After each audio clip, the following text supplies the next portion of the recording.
Do you hate the thought of working past 55 or 60? Do you hate not being able to live the life you deserve today? Do you hate not knowing what your financial future looks like?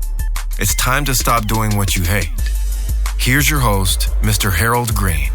Hello, everybody. This is Harold Green of Bright Tree Wealth Management, and it's time to stop doing what you hate. As always, I hope you are having a fantastic day. Doing pretty good. I'm on my second cup of coffee. Hopefully, I don't need to finish it. But looking forward to sharing today's show with you because this is going to be part 4 of the Way Out to Financial Stability, a little quick series that I wanted to put together for you folks. And, just kind of talk to you about this because, a lot of you may already be out. You may be doing great. You may be set. But there are some of you that are still on your way. And in today's episode, I want to talk about a shift that has to happen. And I've transitioned. I've made this shift many years ago in my life. And I wouldn't say many years ago. I'd probably say about when I don't know, during COVID. That was a major shift for me is during COVID. And what happened was, I bought my first Porsche during COVID. And it was just one of those things where it happened like I had planned it. And I was working extremely hard. I took advantage of the craziness that was going on in the world. And people were like, we're going to live, we're going to die. And, as the Bible says, as the earth remains, there's seed time and harvest. There's always time to sow. There's always time to reap. And a lot of times for me, the best time to sow is when everybody's panicking and they're just losing their stuff. Because that's when I take advantage and that's when I go really hard. This is an investment show. Investments do carry risk of loss. Past performance is no indicator of future results. And when you invest, make sure you do your due diligence and make sure you're investing according to a well-balanced financial plan that encompasses all of your goals, your needs, and hopefully all of your wants. And make sure you're talking to somebody about this. And now I want to go back and talk about that shift that I made. And I'm not going to sit here and say, I bought a Porsche, look at me kind of thing. No, that's not what this is about. Me being able to buy a Porsche was a byproduct of me changing how I thought. Okay. I had to change something. Something had to shift in me. I was doing well financially, but a lot of people do well financially. They still don't live the way they want because they haven't yet made the shift in their mind. Now, I'm not saying that you have to go out and buy whatever particular car. That's not what I'm saying. But at the same time, the way you think mentally should not be a barrier to you being able to do something like that if you so choose. So let's get into this shift. Are you ready? 1, 2, 3, let's get it. Now, if you've been following along in the last few episodes or whatnot, you probably already know something ain't right. Something's not lining up. And things feel okay until they don't. And stability isn't what you thought it was. And if you're being honest, you probably recognize that your situation is more dependent than stable. And it's dependent on this thing happening. It's dependent on that thing happening. It's dependent on whether or not I get this pay raise. It's dependent on this or that or the other. That's not comfortable. But here's the problem. Most people, they stop right there. Okay. You become aware and you see the issue. And then what comes next? The pressure. And then you don't change anything. And that's where frustration starts. Again, I want to let you know that this is part of the psychology of money. It stems from this thing right here. And I believe this is the very root cause of it. Because now you see the problem, but you're still living inside it. So I want to slow this down for a minute because this is where everything actually changes. And it's not complicated, but it's different from how you've been taught to think, okay? And most people build their financial life starting with growth. How do I make more? How do I invest better? And then how do I get greater returns? And that's where all the focus goes. And again, that's not wrong, but it's incomplete. Because what happens is you end up building something that can grow, but It can't handle pressure. Your system can't handle pressure. It's like a hurricane comes and it sucks your roof off because your house can't handle the pressure. And I just spent a whole episode talking about what happens when the pressure shows up, right? Your boy's in the ring, he gets knocked down, and you yell and get up. Everything changes. Okay. So here's the shift. And I really want you to hear this. All right. Important. You stop asking these questions. I mean, you gotta. How do I grow my money? And you start asking, like, how do I build my life so I don't have to react under pressure? That's all it is. So going back to that car I bought in 2020, right? And I moved out to Vegas. So I shipped the car out here, which is great. Loved it, right? But every time I went back to Hawaii, I would end up like having to rent cars and stuff. And every time I would rent a car, usually something would be crazy with it, like the seat didn't work or the trunk didn't close all the way, or somebody was smoking in there, like they were chain smoking or whatever. And it was not cool. Even renting BMWs, it didn't matter, right? They just really didn't, they don't treat these cars well. And I was like, man, this is not how I live. This is not how I get down. This is stress that I don't need. And then sometimes like the car wouldn't be ready. When I got in there, I'd have to wait. It's just stupid stuff. So somebody said, you know what? I said, I'm going to eventually send this car back to Hawaii and I'm gonna get something else. And she was like, really? I'm like, yeah. And then she's like, what you gonna get? I was like, I don't know. And so I thought about it and I said, you know what I want a new one. So I went out and ordered a GTS coupe, V8, everything fully loaded. Like I ordered it from the factory like that. My sales guy, Ben, was like, Mr. Green, are you sure? It's like, yeah, this is it. Color I want and everything. So I bought it, had it shipped over here.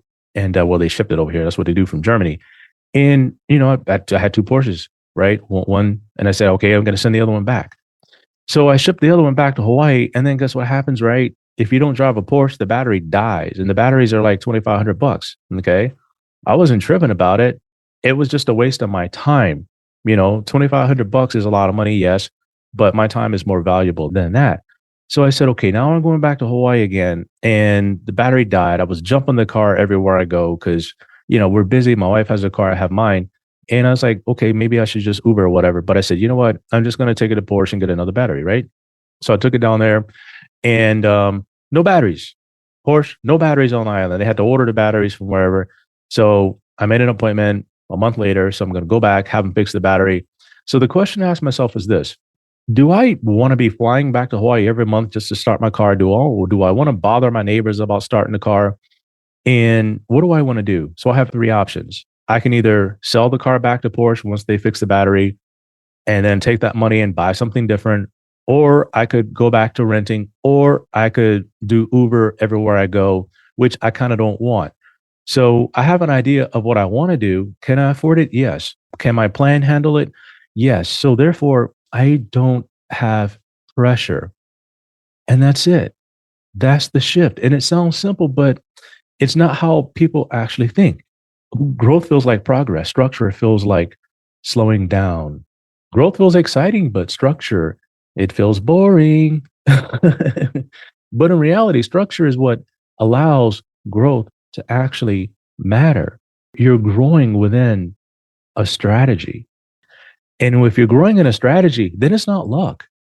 It's repeatable. You can do it time and time and time again.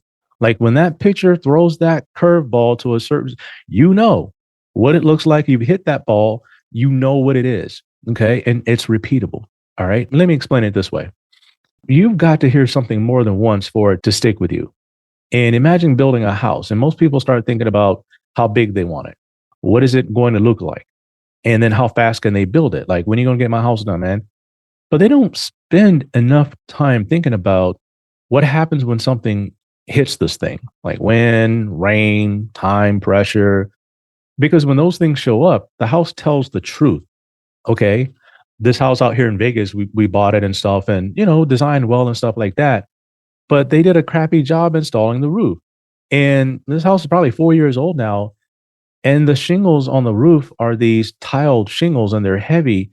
And because they weren't installed right, sometimes when the wind hit them a certain way, it lifts them up and it slams them down like bang. It could be like 1 o'clock in the morning and it's banging up there. So I had to call the roofers back and redo it. Now we're going to have them redo it again.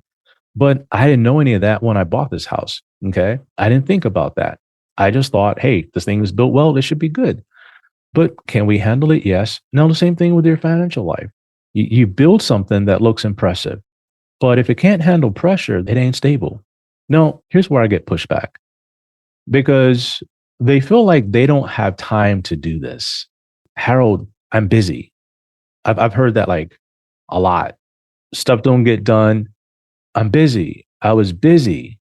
And people feel like they're already behind. So their instinct is like, I need to grow faster. I need to catch up. I need to make this work quicker.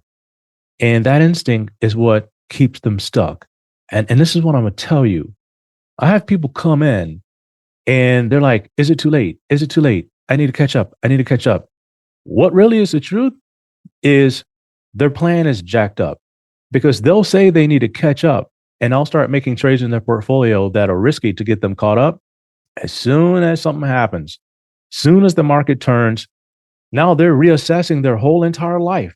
They're changing their goals. Harold, I don't need to make as much. I don't need to catch up. I can just do with less. I'll work longer. This pressure of the market like going down is bothering me. I can't sleep.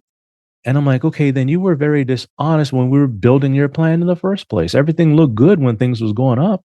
And that instinct right there, this is exactly what keeps them stuck because they keep changing the strategy based on how they feel.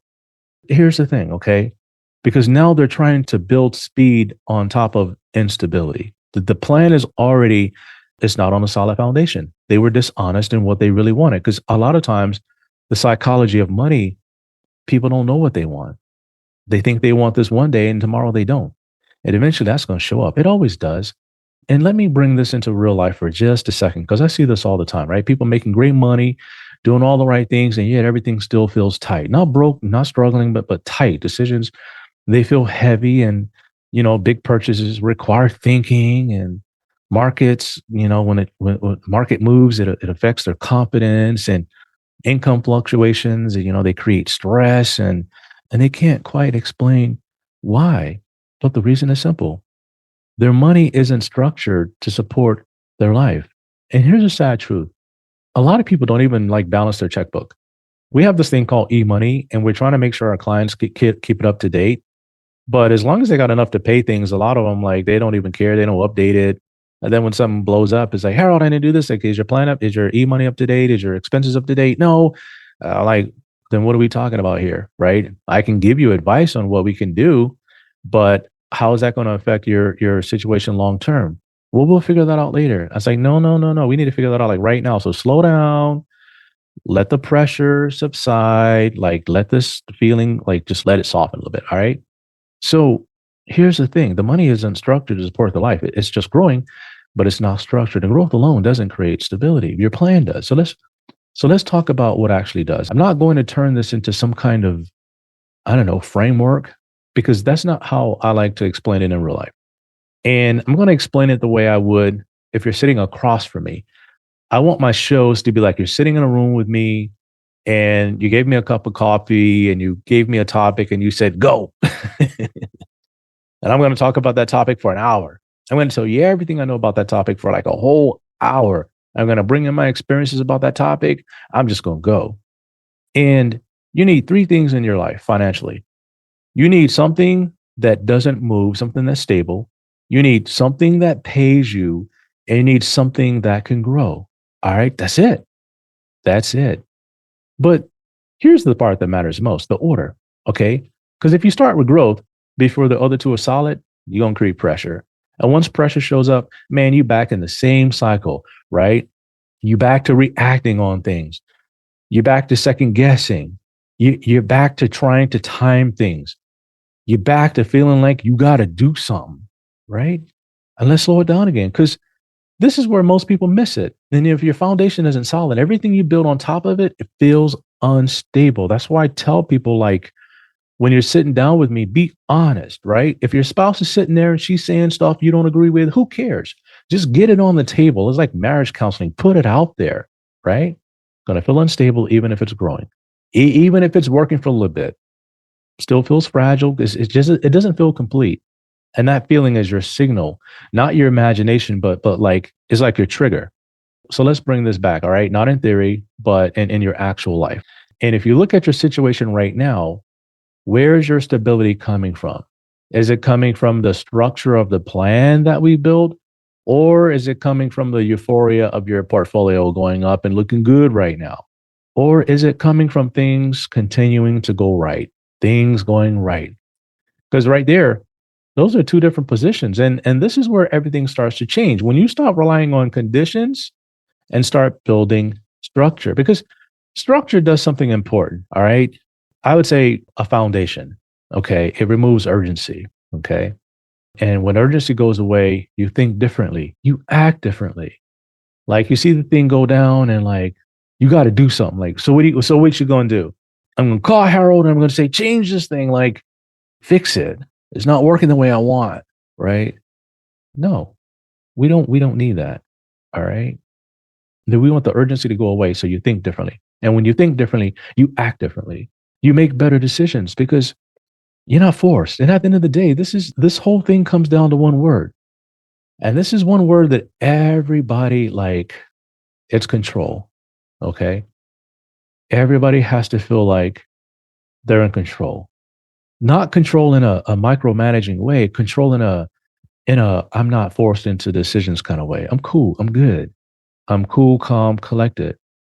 All right. Let that sink in for a second. Because when you're not forced, you're free to choose. Okay. And when you can choose, you're finally in control. I can choose to sell my Porsche back to Porsche.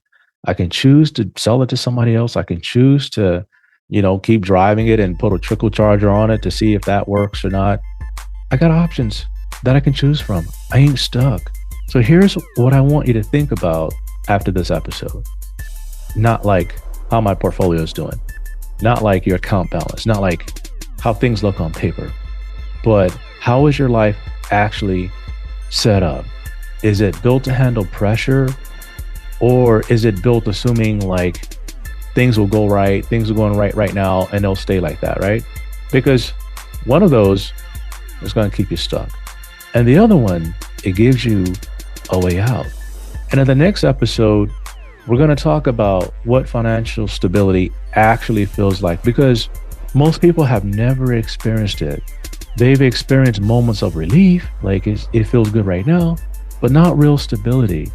And once you understand that difference, everything changes. So thank you for tuning in to today's show. Looking forward to sharing with you folks the next episode. Until next time, everybody, 1, 2, 3, let's get it. This is thepodcastfactory.com.